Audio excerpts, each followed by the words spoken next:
da reunião. Bom, vamos lá, meus irmãos, vamos lá. Continuando aqui, nosso 6º dia de aula de História Eclesiástica 2. Hoje nós estamos falando muito sobre a dinastia merovingia e os reis carolíngios, a dinastia carolíngia, e a gente vai estar trabalhando agora mais um pouco sobre isso, tá bom? É o nosso 2º bloco, nossas aulas estão sendo gravadas. Então, continuando aqui, pegando aqui no nosso livro-texto, Cristianismo através do século, capítulo 18. Continue lendo para nós, pastor Johnny. Ou irmão Gil, dá para ler também? Tá boa a letra aí? Sim, dá para ler. Então, leia para nós, por gentileza, esse primeiro parágrafo, para a gente continuar falando um pouco. Ele faz uma boa síntese sobre a dinastia merovingia. Por favor. Ok. A importância da conquista e aculturação da Gália por César em meados do 1º século antes de Cristo tornou-se agora evidente, porque foi aos francos desta região que o Papa pediu ajuda. Estes francos que deixaram suas terras ao longo da margem oriental do rio Reno e se fixaram na França, conquistaram a Gália, mas aceitaram a cultura romana de suas vítimas. Ou seja, Clovis, só um minutinho, por favor, Gil. sim, Ou seja, aquilo que nós já mencionamos, né? Eles dominam sobre os romanos, mas eles veem que os romanos, de uma certa forma, tinham sido muito bem-sucedidos em muitas coisas. Então, ainda algumas coisas da cultura romana eles preservaram. Clovis, por favor, Gil.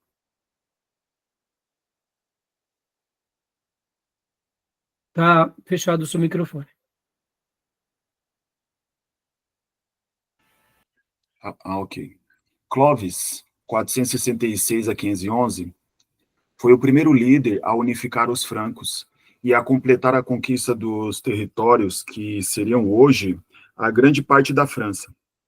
Casou-se com a princesa Borgonhense,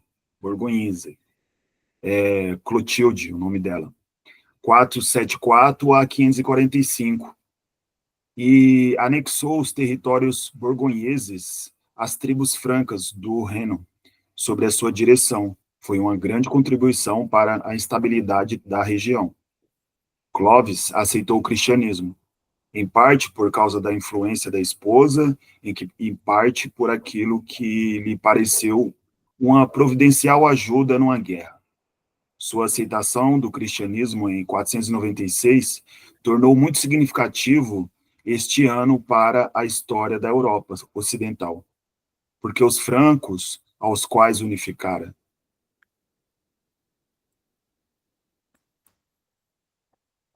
Pode continuar. Agora me deu uma perdida aqui. Aos quais unificaram aqui na última linha. Sim. Tornaram-se, junto com seus reis, os defensores do papado contra os inimigos temporais, e ainda deram ao papado os territórios que manteria como posses temporais por mais um milênio. E é isso que me chamou a atenção. Percebam, irmãos, olha, a atitude de Clovis de ter se unificado, de ter se convertido, a atitude dos papas de buscarem nos francos ajuda, a atitude também do imperador bizantino, lá de Constantinopla, Atanásio, que o reconhece como rei. Tudo isso favoreceu aos francos para que eles se tornassem cada dia mais fortes, tá bom? Então, isso, a partir de Clovis, vai durar, e claro que principalmente depois, como nós já falamos, de Carlos Magno, vai durar por mais 1000 anos, né? Então, é admirável. E aqui vem um pequeno desenho mostrando um pouco sobre isso que a gente já tinha mencionado no bloco anterior, né? Reinos medievais, os francos, aqui com Clovis, fim da dinastia com os francos descendentes, suplantada pelo prefeito do palácio.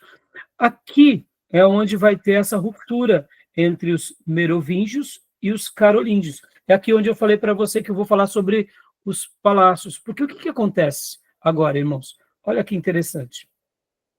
Logo depois que Clovis morre, o reino foi dividido em 4 partes para os seus 4 filhos.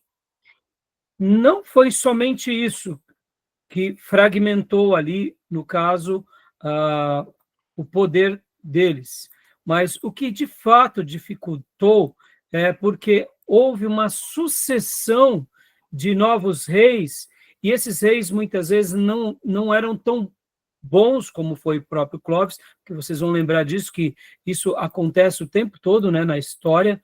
A gente vai ver isso com muita frequência, né, que muitas vezes aqueles pais que, como Clovis, que foram muito expansionistas, os filhos eles não conseguem manter aquele mesmo nível. E como foi fragmentado e dividido, começou a ter muitas rupturas. Passando para vocês terem uma ideia, a mortes muito prematuras de muitos reis, inclusive algumas rainhas assumindo o trono. O que acontece? Entre os francos havia essa questão de sucessão dos reis serem da linhagem de Clovis, ou pelo menos dos merovíngios. Então, quem é que tinha o principal poder ali sobre todos eles, nesse período de sucessão? Foi onde surgem os prefeitos do palácio, que eram grandes autoridades. E uma coisa que me chamou muito a atenção é porque os prefeitos faziam o papel praticamente de um primeiro-ministro. Já que o rei nomeado era fraco, ou ele era jovem demais, a rainha queria governar. Então, os prefeitos começaram a ter esse destaque, já que o reino estava enfraquecido dos francos. E aí onde surge uma fase que até a história vai classificá-la como os Pepinidas, por causa daqui, né, no caso de um primeiro prefeito chamado Pepino. Então, um tal de... Vou até mostrar uma foto aqui para vocês. Deixa eu pôr aqui. Olha só que interessante. Que era de pequena estatura, né? Também, tem esse também, Gil. Né? Deixa eu mostrar aqui para vocês. Ó. Exatamente. Estou gostando de ver, Gil. Você gosta desse assunto, né, Gil? Aquele vídeo que o senhor postou, sim. ele. Deu tempo de ver, né? Deu tempo, né, Gil? Aqui, ó. Deixa eu mostrar aqui para vocês. Isso aí. Aquele vídeo é um bom resumo dessa aula, né, Gil? Só que aqui a gente está entrando com os detalhes mais importantes, né? Deixa eu compartilhar aqui, ó, essa foto.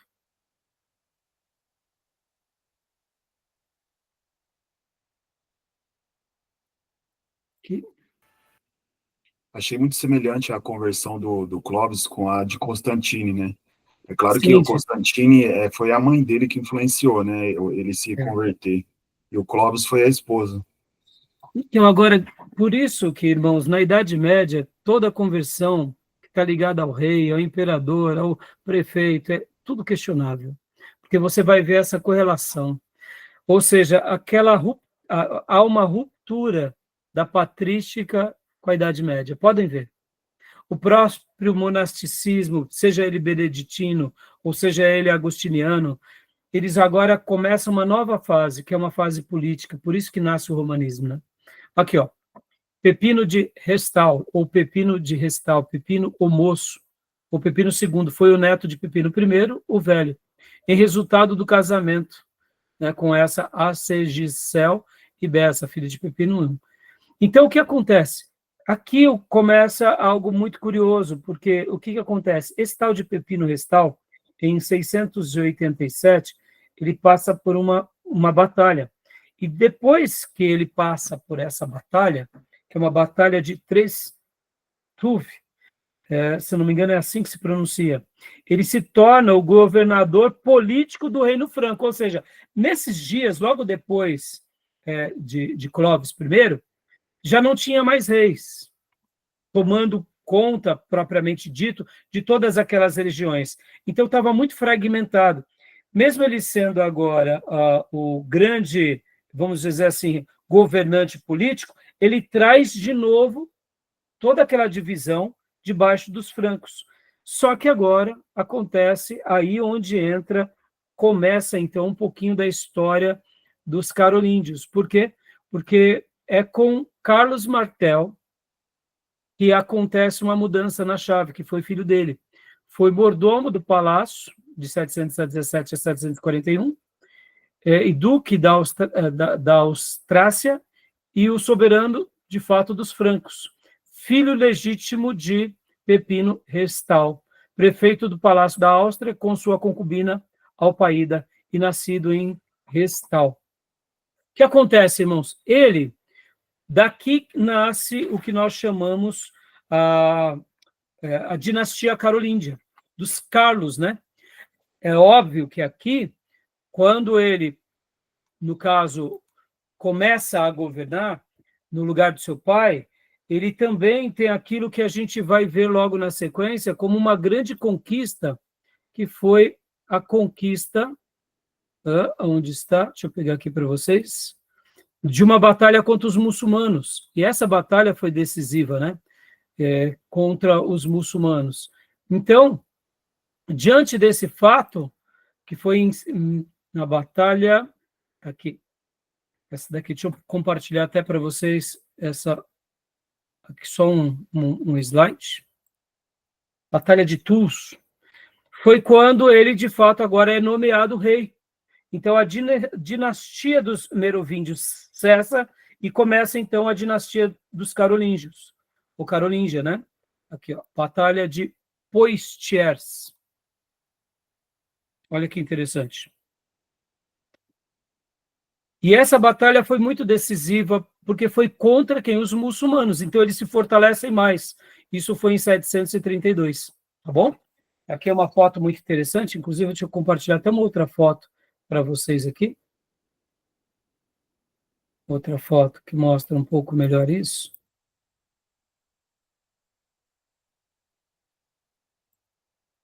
Tudo bem até aí, meus irmãos? Alguma pergunta? Tudo bem. Tranquilo? Deixa eu mostrar essa foto para vocês.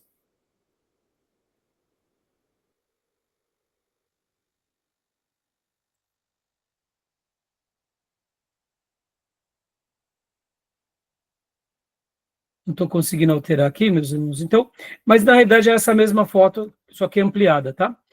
E aqui é quando começa, então, esse grande preparo para essa nova fase, né?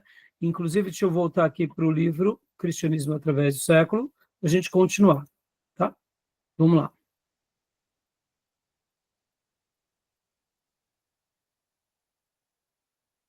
Aqui. Vamos lá. Ó.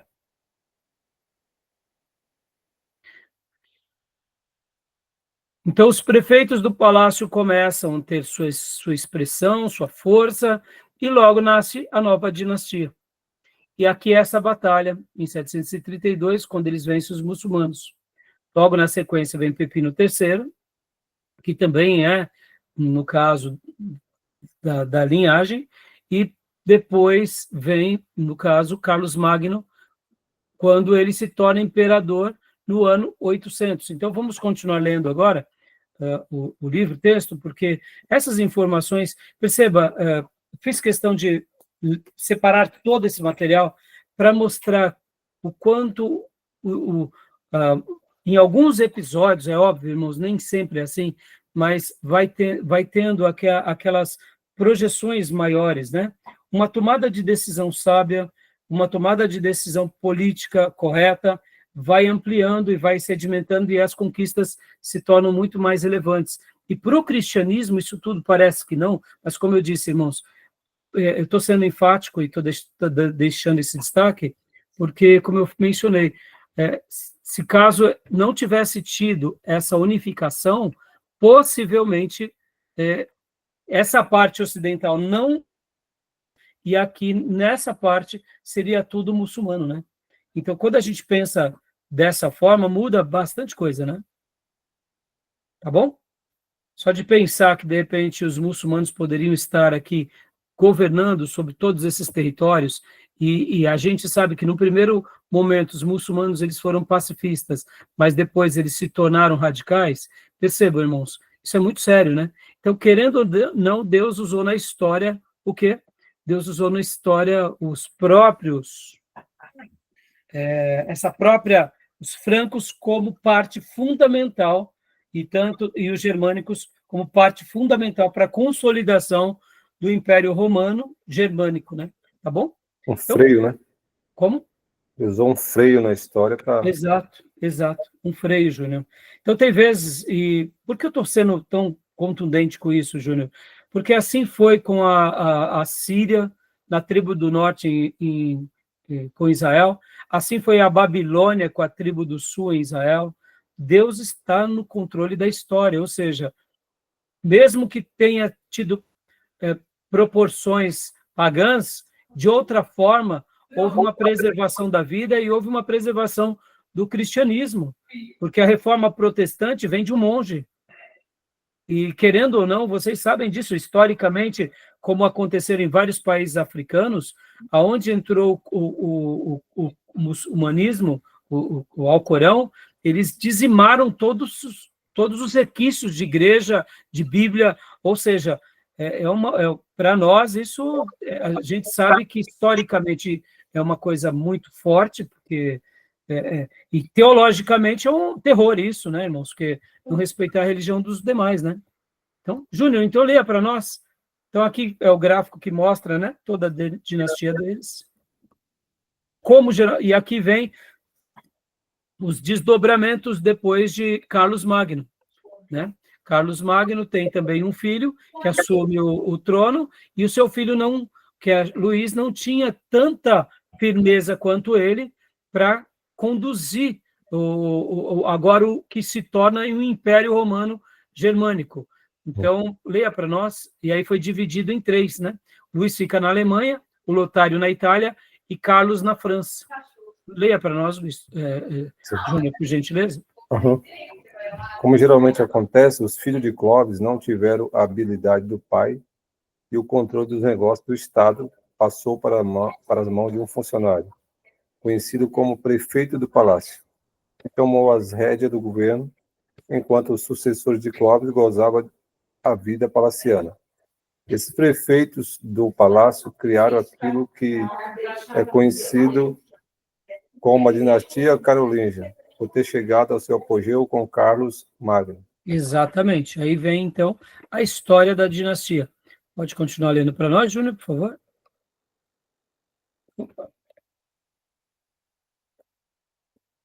Pode ler para nós. Pepino. Opa. Isso. Pepino de Herstal. Pepino de Herstal foi o primeiro desses prefeitos do palácio a reunir as posses divididas de Clovis, dirigindo de 687 a 714 os francos para os degenerados descendentes de Clovis. Ele tornou o cargo de prefeito do palácio uma posição hereditária a ser preenchida por seus descendentes. Carlos Martelo, 689 a 641, filho legítimo de Pepino, ocupou as funções de prefeito do palácio, em 714. Suas habilidades de guerreiro foram logo desafiadas porque os muçulmanos que assolavam a Espanha estavam tentando controlar a Europa Ocidental. Carlos os derrotou definitivamente na Batalha de Tours, em 732, e sujeitou a Igreja Romana por parecer ter salvo a Europa Ocidental para o cristianismo ortodoxo. Então, mais uma vez, os francos eles são fundamentais para a ortodoxia e são fundamentais para a cristianização, né? Isso é importante historicamente, viu, meus irmãos? Continua para nós, Júnior, por gentileza. Ele apoiou a obra de Bonifácio na evangelização das tribos da além do Reno, entendendo que, se fosse convertido ao cristianismo, ele não teria dificuldade com elas na margem ocidental do Reno. O sucessor de Carlos como prefeito do palácio foi seu filho Pepino, conhecido como Pepino o Breve ou Pepino o Grande, 714 a 758, e governou junto com seu irmão de 741 a 747. quando o irmão entrou para um mosteiro. Pepino foi o primeiro rei carolíngio que tomou o título de rei, 751, além de continuar exercendo o poder de prefeito do palácio. A oportunidade para essa expansão de poder foi o pedido de ajuda do Papa Zacarias contra os lombardo-arianos, que estava colocando em xeque a autoridade do Papa na Itália. Pepino foi consagrado, possivelmente por Bonifácio, como rei dos francos. Childerico III, o último dos merovingios, foi deposto e enviado a um mosteiro para ali passar seus dias. O prefeito do palácio tornou-se o rei dos francos com a benção do Papa. Pepino cumpriu suas promessas de ajudar o Papa, enviando expedições contra os lombardos em 754 e 756. Em 754, Isso. prometeu Isso. Pode continuar. deu também terras ao Papa na região central da Itália, de Roma a Ravenna. Essa concessão, conhecida como doação de Pepino, teve significado especial para o Papa de Roma, porque em 754 a.C. era a data tradicionalmente aceita para a fundação da cidade de Roma. Esta distribuição foi o fundamento dos estados papais, que o Papa manteve ininterruptamente até a união do povo italiano em 1870. Não foi por acaso que o Papa de então, Estevão II, coroou Pepino pela segunda vez como o rei dos francos e patrício dos romanos, em 754. 2 anos depois, ele recebeu a doação. Dá uma pausa aqui, gente. Aí, então. Percebam, irmãos, essa relação que nós vemos falando o tempo todo, e eu estou sendo enfático. E olha só, por isso que Roma, no Ocidente, recebe uma nova configuração, se estabelece territorialmente e se mantém. E pode ver, olha, a influência se dá até quando? 1870. Aqui, ó, esses dias atrás. Pode ver que essa questão dos territórios, a gente já viu nas aulas passadas, a política, a maneira, e lembrem-se disso, irmãos, geopolítica não tem como existir sem essa questão de território. Quando a gente fala, por exemplo, né, que o mundo está em guerra, tal, é guerra sim, e é guerra muitas vezes pelo território. Vamos lá, irmãos. O que representa para nós uma casa? Tudo. Ter um lugar para a gente chegar, para trabalhar, para cuidar dos nossos filhos.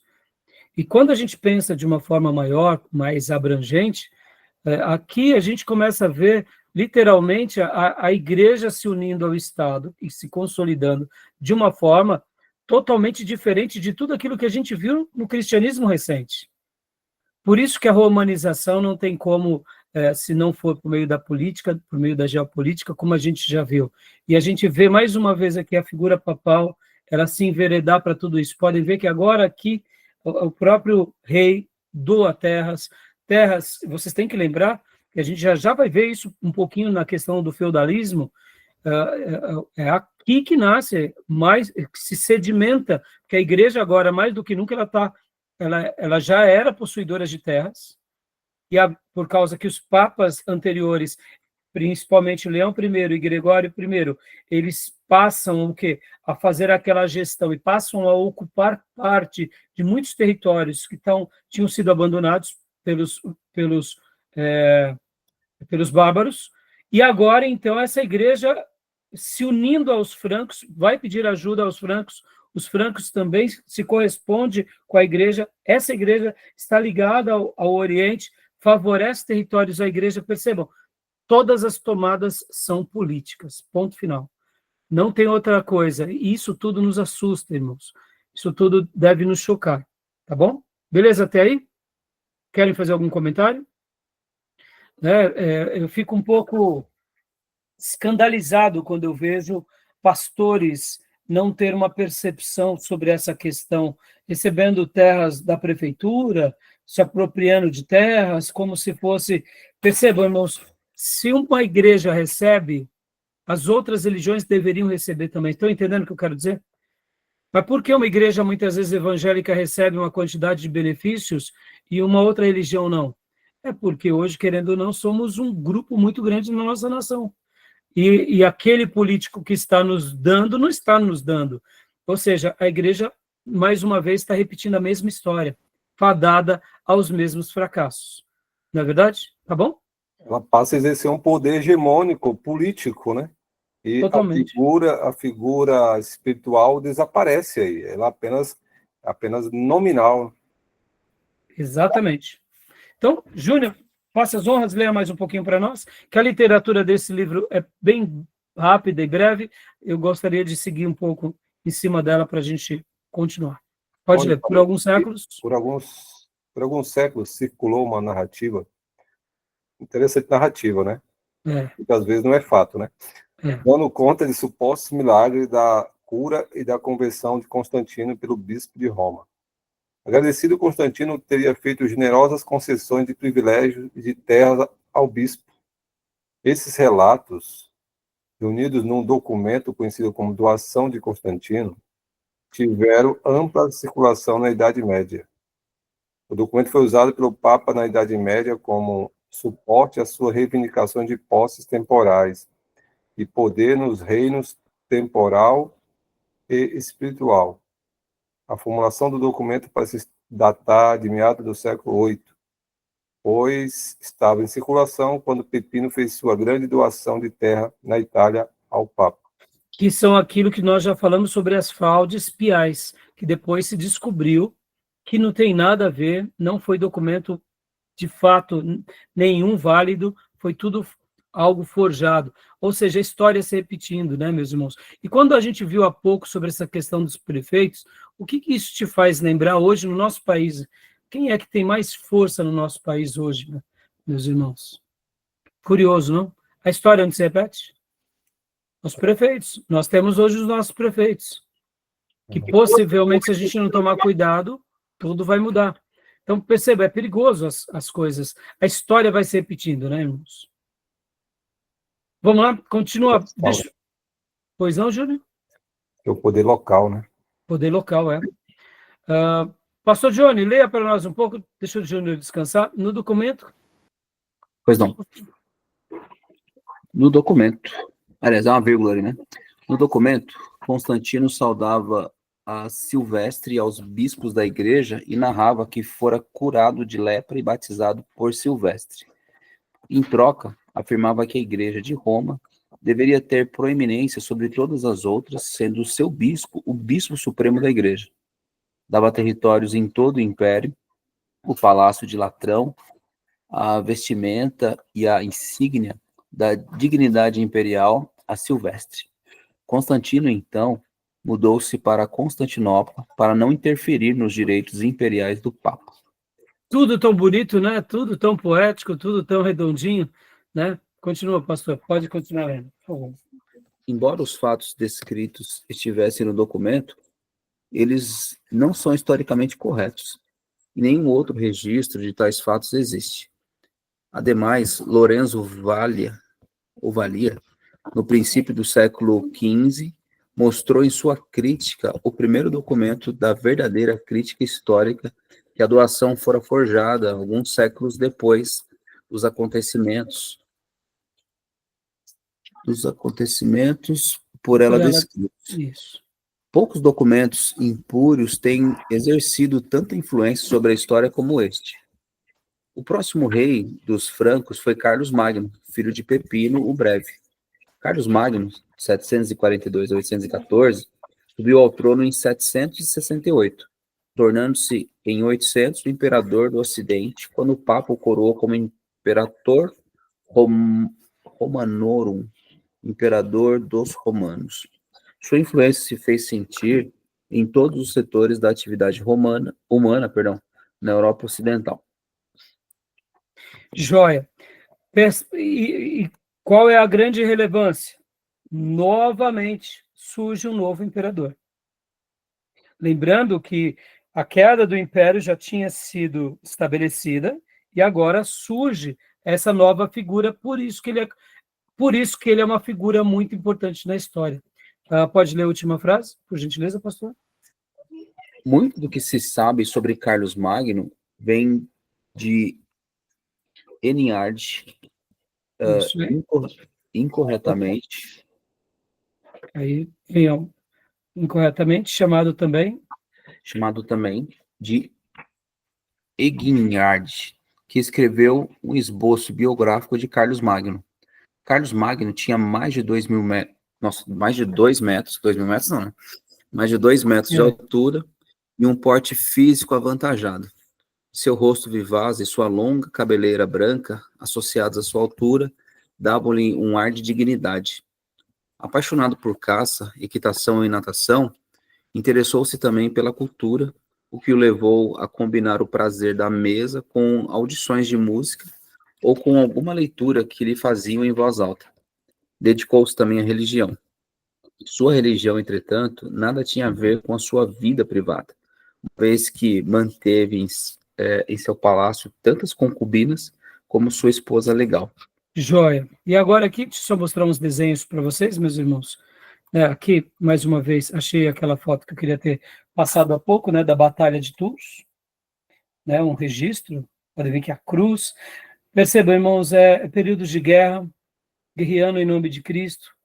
Como eu disse, historicamente, quando a gente fala isso, eu sei que é muito complicado, porque de fato vai contra o verdadeiro evangelho, no sentido de ver um rei, né, querendo destruir os inimigos em nome de Jesus, mas a gente sabe que, na realidade, tudo o que aconteceu aqui, nada mais foi, nada menos foi do que essa questão de poder em nome da religião, né? E aqui é uma figura de Carlos Magno, um desenho onde ele tem uma espada na mão e também a cruz na outra mão, mostrando também aquela mesma figura que já perdurava ainda, que ainda perdurava no Oriente, que é o quê? Do imperador romano, no caso de Constantinopla, do Império Bizantino, que ele é o quê? O bispo dos bispos. Mais uma vez aqui surgindo a figura no Ocidente do bispo dos bispos. Ele é o rei, ele é o imperador, mas ele também está ali sendo coroado pela religião, valorizado, mas ao mesmo tempo tendo essa autoridade, né? Sendo o instrumento de Deus na história. Como eu tinha mostrado para vocês, os ancestrais, essa é uma estátua de Carlos Magno, que está lá em Frankfurt, né? E aqui acontece eu até separei isso daqui do Wikipedia, eu achei muito legal, né? Porque também nós acabamos de ver a fala do pastor Johnny leu, que ele gostava, ele era apaixonado por caça, equitação, natação, e também ele se interessa pela cultura.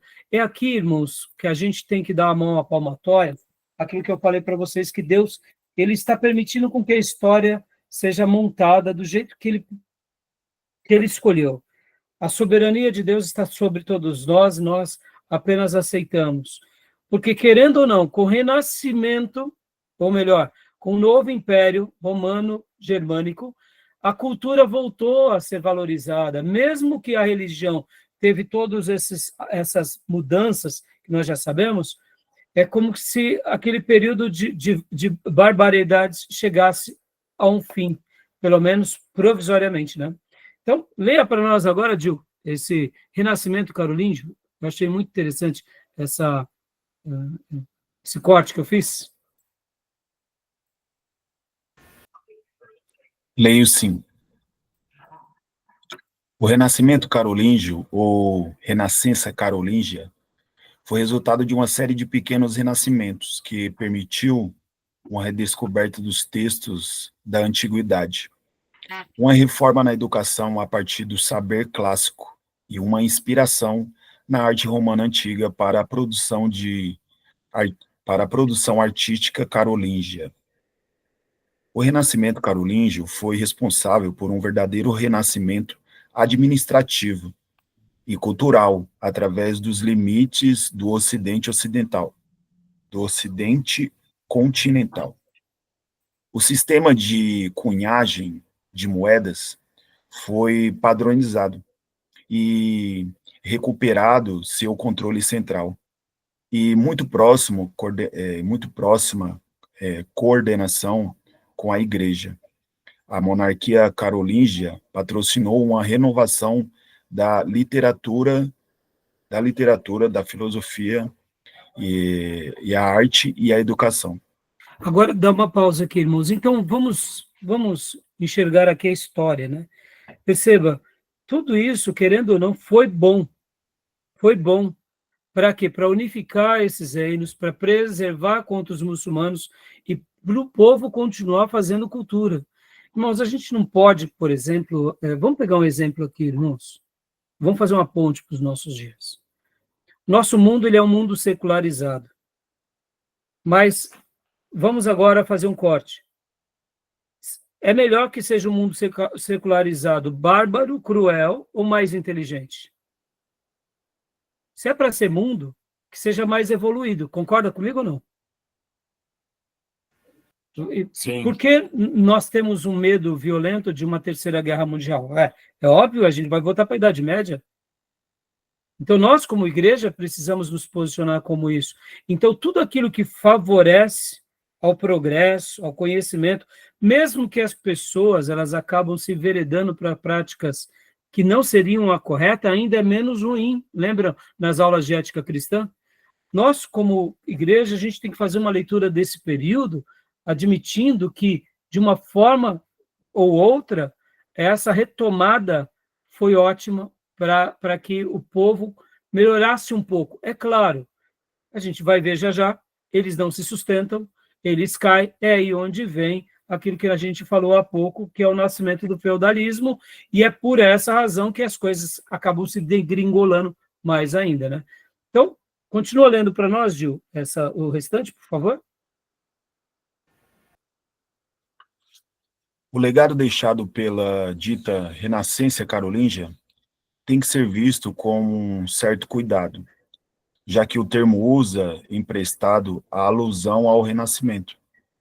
Porém, as devidas ressalvas. É certo que Carlos Magno fez uma revolução a dar uma importância para as artes e criar escolas para a população, que a população pudesse ser letrada. A partir do estilo clássico que tinha como base o trivium e o quadrivium. Esse, então, possibilitou que, no futuro, algumas dessas escolas se tornassem universidades medievais. Desta base construída por Carlos é o que pode ter surgido a filosofia cristã, a escolástica. De certa forma, o Renascimento, instigado por Carlos, era situada majoritariamente na igreja, já que os monges que atuaram na forma efetiva na tradução de livros para o latim e criação de novas artes, então se era ligado à igreja. É importante pautar que não se aproximavam tanto quanto se parece, já que as obras estavam ligadas fielmente a Deus. E aqui, mais uma vez, eu faço, né, lembrança, dizendo que os monastérios aqui também, eles se desconfiguraram daquela base dos monastérios. Tá bom, meus irmãos? E aqui, como foi bem dito, né, por esse corte, o Renascimento, a Renascença aqui, não é lembrando da Renascença logo depois da Reforma Protestante, mas é mostrando como, historicamente, esse período ele é um período singular. Tudo bem até aí? Tranquilo? Deixa eu só mostrar mais uma foto aqui para vocês, bem curiosa, olha só. Aqui mostra, meus irmãos, o retrato dos reis e rainhas da França, né, da dinastia dos Merovingios e dos Carolíngios. Bem interessante, né? Depois, se vocês quiserem, eu vou mandar tudo isso no nosso grupo de WhatsApp, tá? Mostrando um pouco quem foram as datas, só para enriquecer um pouco esse momento aqui da nossa aula. Tá bom, meus irmãos? Bom, meus irmãos, alguma pergunta até aqui? Tudo tranquilo? Alguma dúvida? Da minha parte, não? tranquilo. Tranquilo, né? Então, voltando agora aqui para a nossa página do livro que nós estamos acabando, percebam que o pastor Johnny tinha acabado de ver que ele dedicou-se também à religião, Sua religião, entretanto, nada tinha a ver com a sua vida privada, uma vez que manteve em seu palácio tantas concubinas quanto sua esposa legal. Percebam, irmãos, um tipo de Velho Testamento dentro do Novo Testamento, né? E aí, onde estão os papas? Onde estão os bispos? Onde está a corte?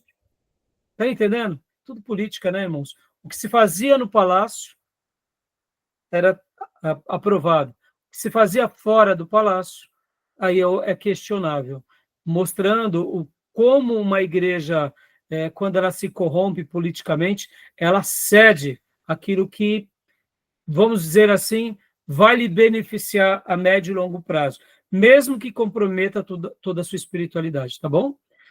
Vamos continuar a partir daqui, mas vamos dar uma pausa, meus irmãos, e a gente volta em instantes no próximo bloco, tudo bem? Alguma pergunta? Tudo bem. Alguma dúvida? Não? Então eu vou dar uma pausa para não ficar uma aula muito grande e a gente volta na sequência, tá bom? Então, dá uma pausa.